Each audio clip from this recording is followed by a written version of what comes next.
La faute n'a pas de chance pour cette équipe marocaine féminine qui perd la finale 2 buts à 3 dans une rencontre juste exceptionnelle face à cette équipe nigériane. On a assisté à une rencontre à deux têtes. La première mi-temps a été dominée par cette équipe marocaine. Au bout de cette première période, elle a mené au score de 2 buts à 0. La deuxième mi-temps a été dominée par cette équipe nigériane. Au bout d'une belle remontada, 3 buts à 2. Et pourtant, lorsque le score était à 2 buts partout, lorsque le Niger est revenu au score, je me suis dit que la rencontre devait pousser. On aurait peut-être pu assister à une séance de tir au but, mais cette équipe nigériane a eu dit non. Elle a poussé dans leur dernier retranchement pour aller chercher ce troisième but, bien évidemment, qui leur permet d'être championne d'Afrique 2024 et dominer complètement cette catégorie. Elle poursuit sur sa belle lancée, elle poursuit sur sa domination de cette catégorie féminine, ce qui est juste exceptionnel. Mais au bout de la 70e minute, je pense qu'on a assisté au tournant du match. Bien évidemment, au bout de la rencontre, cette équipe du côté du Maroc, on est en train de crier au scandale. Scandale, pourquoi? Parce que au bout de la 70e minute, l'arbitre féminine, je pense qu'elle doit être namibienne, bien évidemment, l'arbitre féminine aurait pu accorder un penalty à cette équipe marocaine. C'était le tournant du match. Le score était à 2 buts partout. Le Maroc, si elle marquait ce penalty, devait peut-être reprendre l'avantage 3 buts à 2. Penalty d'ailleurs qui était accordé dans un premier temps parce qu'on a pu voir la main de la part de la défenseuse nigérienne. Et lorsque l'arbitre est allé consulter la VAR, elle a malheureusement annulé le penalty. Et je pense que peut-être ça a été un coup de massue. Et de l'autre côté, le Nigeria, bien évidemment, a su mettre ce troisième but. Et vraiment, ça a créé au scandale. Et on a même pu voir Alec Dia, qui est bien évidemment le président de la fédération de football de cette équipe marocaine. On a pu voir pendant la traditionnelle remise des médailles, on a pu voir qu'il a adressé deux, trois petits mots à l'arbitre féminine. On a pu voir même que Gianni Infantino, le président de la FIFA, lui a dit, oh, mais tranquille, tranquille, laisse passer, voilà. Il a adressé deux, trois petits mots. Je pense que c'était vraiment dans ces deux, trois petits mots qu'il a adressé à l'arbitre féminine, c'était sans doute pour donner son mécontentement par rapport à la décision arbitrale qui, je pense, a été un tournant de la partie. On va en parler dans cette vidéo, les gars. Donc, salut les gars, salut les amis. J'espère que vous allez bien. Finale de la CAN 2024 entre le Maroc et le Nigeria.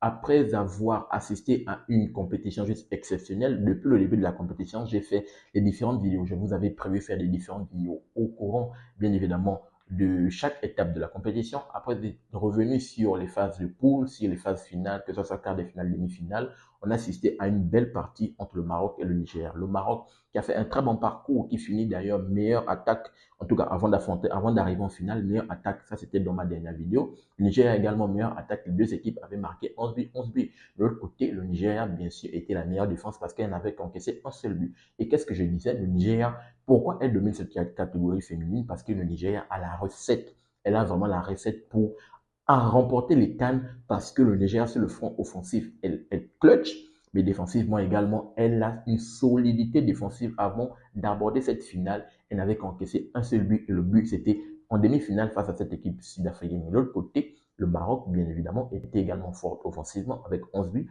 Le problème du Maroc, que j'ai souligné dans ma dernière vidéo, je disais que le Maroc encaissait trop de buts. Et lorsque je parlais des clés de la partie, je disais que pour faire, pour avoir donné une surprise à cette équipe nigériane que je pense qu'il n'avait pas encore encaissé, qui n'était pas encore mené au score depuis le début de la compétition, il fallait mener au score. Et de 1 en menant au score, de 2 avec l'enjeu de la partie, de la finale, peut-être elle devait venir à bout de cette équipe nigériane. Et c'est ce qui s'est passé. Au bout de 24 minutes de jeu, le Maroc mène 2 buts à 0. Le premier but arrive à la deuxième minute et bien évidemment, c'est un but qui a été cherché par la capitaine de cette équipe marocaine, bien évidemment, qui s'appelle Sheba, âgée de 34 ans, qui finit meilleure buteuse de cette CAN juste exceptionnelle. Elle rentre même dans l'histoire de cette équipe marocaine en étant la première joueuse, bien évidemment, dans une compétition africaine, la CAN, à remporter le titre de meilleure buteuse. La dernière fois, parce qu'elle n'a que joué 3 CAN avec cette équipe marocaine, en 3 CAN,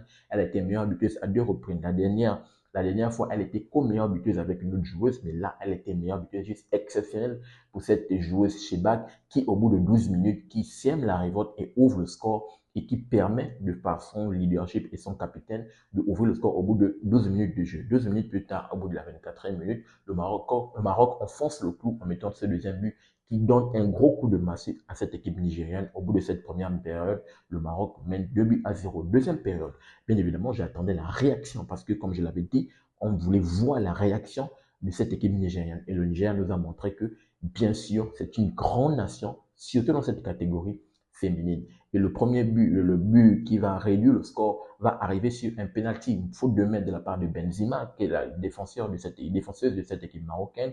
L'arbitre qui n'a pas vu déjà le but, qui n'a pas vu pendant la partie, elle va consulter la VAR. En consultant la VAR, bien évidemment, elle va accorder le penalty à cette équipe nigérienne. Elle va réduire le score de but à 1. Et bien évidemment, dans la foulée de la partie, cette équipe marocaine, cette équipe nigérienne va prendre un ascendant psychologique et 7 minutes plus tard va recoller au score 2 buts partout. On peut voir que l'ascendant psychologique avait été prise par cette équipe nigériane. Et bien évidemment, désolé, c'est mon fils qui est en train de pleurer.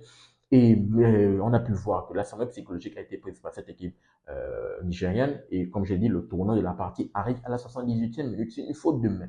Si l'arbitre a accordé la faute de main pour le Nigeria, je pense que cet arbitre aurait dû également accorder la faute de main à cette équipe marocaine parce que je pense que la règle dit que lorsque le ballon est une main défensive, il n'y a pas de dire intention ou pas. Je pense que c'est ce qui dit la règle. Main défensive est une faute et la faute aurait dû être accordée à cette équipe marocaine. Malheureusement, l'arbitre ne va pas accorder le penalty en consultant la VAR. Et bien, c'est de l'autre côté, le Nigeria, quasiment, je pense, au bout de la 89e minute, sur le Dossa, c'est cette équipe nigériane qui a fini au bout de cette rencontre homme du match, a été exceptionnelle. C'est elle qui met le penalty et je pense que c'est elle qui met la dernière passe décisive qui, bien évidemment, qui permet de donner le coup de massue et de donner la victoire 3-2 à cette équipe nigériane qui remporte cette CAN féminine 2024, oui, 2024. Ça se passe en 2025, mais c'est normalement 2025 et 2024. Et elle domine complètement, elle continue sur sa belle lancée et de dominer complètement cette catégorie féminine, ce qui est juste exceptionnel. Donc, voici le petit résumé très rapidement par rapport à cette CAN féminine qui est complètement finie. Place maintenant au CHAN, championnat d'Afrique des Nations, qui arrive le 2 août. On sera là sur la chaîne Super pour débriefer bien évidemment ce CHAN. Le Maroc, je vais vous donner une petite parenthèse très rapidement, le Maroc qui avait à cœur pour cette année 2025 de dominer complètement toute cette catégorie. Après les U17, les jeunes U17 qui ont remporté cette CAN, les U20 malheureusement qui n'ont pas remporté la finale face à cette équipe sud-africaine. Et là, malheureusement, cette équipe féminine qui ne remporte pas cette finale face au Nigeria. Je tiens à rappeler que le Maroc, c'est une deuxième finale échouée en 2 années. Hein. La dernière édition, le Maroc également avait perdu la finale, je pense, de mémoire face à l'Afrique du Sud. Et là, le Maroc perd encore la finale. Vraiment, c'est un gros karma dans les rangs de cette équipe marocaine, bien évidemment, qui perd aux portes de la finale. Donnez-moi votre retour dans les commentaires par rapport à cette rencontre. De l'autre côté, le Nigeria qui domine la catégorie, mais par rapport au tournant de la partie à la 70e minute, j'aimerais vous entendre dans les commentaires si c'est un gros scandale, si c'est un vol de la part de l'arbitrage. Je vous attends dans les commentaires pour avoir votre avis et votre opinion. N'oubliez pas de vous abonner, de liker et surtout activer la cloche de notification pour ne manquer aucune de mes sorties. Peace.